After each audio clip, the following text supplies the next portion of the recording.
క్రీస్తుతో ప్రతిదినం కార్యక్రమాన్ని వీక్షిస్తున్న ప్రతి ఒక్కరికి ప్రభు యేసుక్రీస్తు నామములో వందనములు.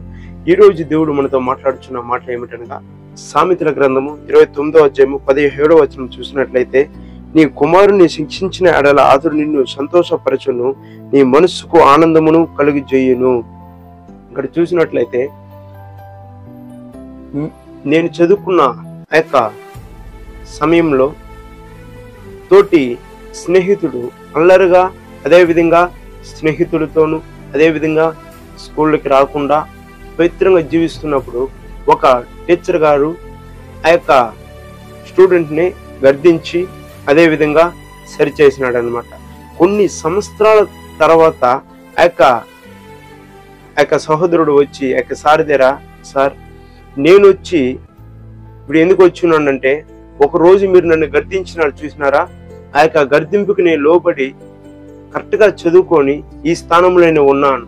ఎందుకంటే ఆ రోజు మీరు నన్ను గర్దించకపోయినట్లయితే అదేవిధంగా స్నేహితులతోనూ అల్లరి చిల్లరగా మేము తిరిగి నేను నా యొక్క జీవితమునే వృధా అయిపోయిండేది సార్. ఇప్పుడైతే నేను ఈ యొక్క స్థానంలో ఉన్నానంటే మీ యొక్క గర్దింపుకు మీరు నన్ను గర్దించి ఉన్నారు, ఆ యొక్క గర్దింపుకు లోబడి నేను ఈ యొక్క స్థానంలో ఉంటున్నానని ఆ యొక్క సహోదరుడు వచ్చి ఆ యొక్క సార్కి చెప్పినప్పుడు ఆ యొక్క సార్ ఎంతో సంతోషపడి మాకు చెప్పి ఉన్నాడు అనమాట.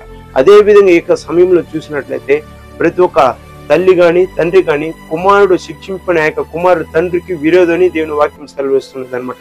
అదే రీతిగా ఈ యొక్క సమయంలో చూసినట్లయితే తండ్రి కుమారుడు శిక్షిస్తాడు, అయినప్పటికీ కూడా ఆ యొక్క కుమారుడు ఆ యొక్క తప్పుని తెలుసుకొని దేవుడు అదేవిధంగా ఆ యొక్క తండ్రి నా మంచి గురించే కదా గర్దిస్తున్నాడు, ఈ యొక్క పనిని చేయకూడదు, ఈ యొక్క అలవాట్లని చేయకూడదని ఎప్పుడైతే నువ్వు లోబడి జీవిస్తావో నువ్వు తండ్రికి సన్మానించిన వ్యక్తిగా ఉంటున్నావు అనమాట. అదేవిధంగా ఈ వీడియోను చూస్తున్న ఒకవేళ బ్రదర్స్ సిస్టర్స్ చూస్తున్నట్లయితే మీ యొక్క తల్లిదండ్రులకి మీరు లోబడి అదేవిధంగా లోకానుసారంగా కాకుండా దేవునికి చిత్తానికి దేవుని యొక్క అడుగు జాడల్లో నడుచుకొని మీరు చదువుతున్న స్కూల్లో కానీ అదేవిధంగా కాలేజీలో కానీ పనిచేస్తున్న పనికాడ కానీ ఒక మాదిరికరంగా మీరు జీవించాలని ప్రభు పేరట మనవి చేస్తున్నాను. అదేవిధంగా ఈ రోజున మీరు గర్దింపుకు లోబడినట్లయితే కొన్ని రోజుల తర్వాత ఒక ఉన్నతమైన స్థానంలో వచ్చినప్పుడు తండ్రి సంతోషపడతాడనమాట. ఆ క్షణంలో తండ్రి కొన్నిసార్లు బాధపడవచ్చేమో, నా కుమారు నేను తిట్టి ఉన్నానే కొట్టి ఉన్నానే అని. అయితే ఒక రోజు మాత్రము సంతోషపట్టాలని అదేవిధంగా ఆ చెడు అలవాటు నుంచి నేను తప్పించబడి ఒక మంచి మార్గంలో నడవాలని దేవుడు నిన్ను గర్దిస్తాడు. ఎప్పుడైతే ఆ గర్దింపుకు నువ్వు లోబడి జీవించి ఒక ఉన్నతమైన స్థానంలో వస్తావు, అప్పుడు నీకును అదేవిధంగా కుటుంబానికి అదేవిధంగా దేవునికి కూడా ఒక మహిమకరంగా నువ్వు జీవించగలుగుతావు. తల్లిదండ్రులకి అదేవిధంగా ఎవరైనా పెద్దవాళ్ళు చెప్తున్నప్పుడు లోబడి అది మంచి గురించే కదా మనకి చెప్తున్నారని నువ్వు ఎప్పుడైతే నువ్వు ఆయన వాళ్ళు చెప్పిన మాటలకు నువ్వు తగ్గించి ఆ యొక్క లోబడి జీవిస్తావు, అప్పుడు దేవుడు నిన్ను ఆశీర్వదించి దేవుడు నిన్ను ఉన్నతమైన స్థానంలో ఉంచుతారని ప్రభు పేరట మనవి చేస్తున్న యొక్క వాక్యం ద్వారా దేవుడు మనతో మాట్లాడిన మాటను బట్టి దేవుని నామానికి మహిమ కలుగును గాక.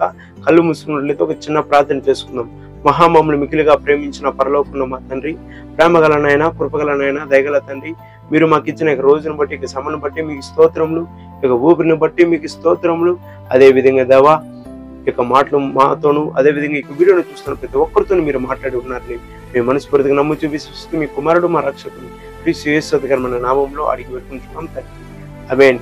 ఈ వీడియోను చూస్తున్న ప్రతి ఒక్కరికి ప్రభువు యేసుక్రీస్తు నామంలో వందనములు. అదేవిధంగా ఈ వీడియోను చూస్తున్న ప్రతి ఒక్కరికి ప్రభువు యేసుక్రీస్తు నామంలో గాడ్ బ్లెస్ యూ, ఆమేన్.